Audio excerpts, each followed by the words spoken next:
I think I told you that Al called me as soon as his flight got in at Los Angeles. He was calling me from the recovery room. He said it was very comfortable. The plane took off.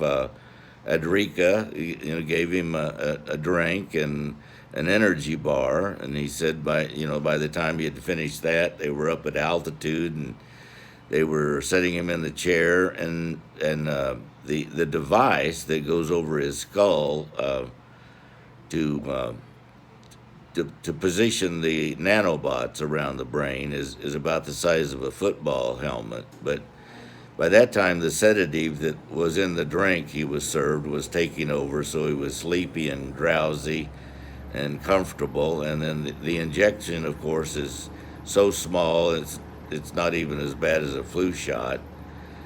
And of course, you can't feel the magnetic fields from the helmet that's about the size of a football helmet, and it's basically an MRI that's miniaturized and fitted.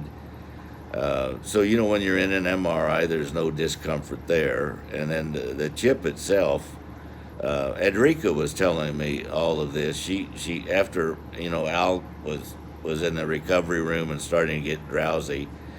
She took over the phone and was explaining the whole procedure to me.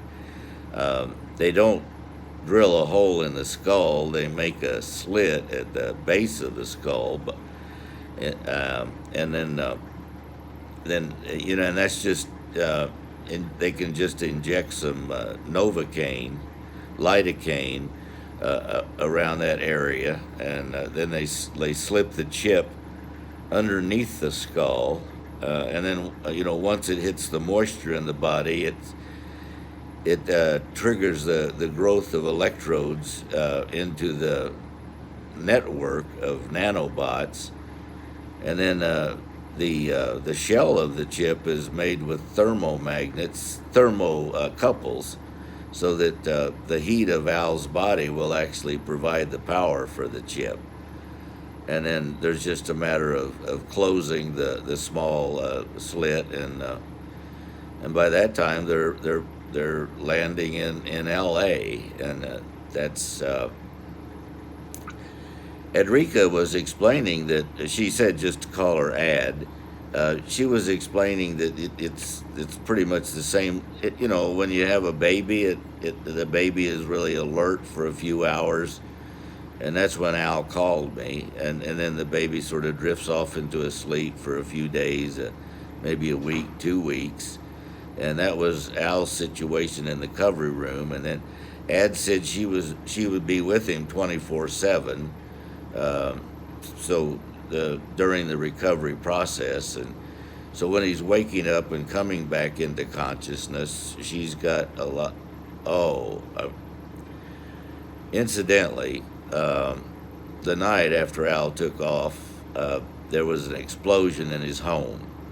Um, apparently there was a gas leak on the first floor in the kitchen, and then it filled full of gas, and then there was anyway. This is the way the police report was written up, that there were candles that were lit in the bedroom, and there were two bodies in the bed. Al's wife, and then everyone thought, well, that's Al.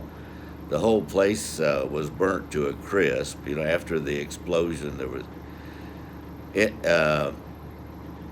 So Al didn't have any relatives, but they had a rich social life. Al had a lot of friends, and his wife had 2 children from a previous marriage. So they said there was going to have a funeral at the Methodist church. But I'll get back to you on all of that, the accident at Al's house, and then Ad's going to call me and tell me more about the recovery process, and Al's coming back into consciousness.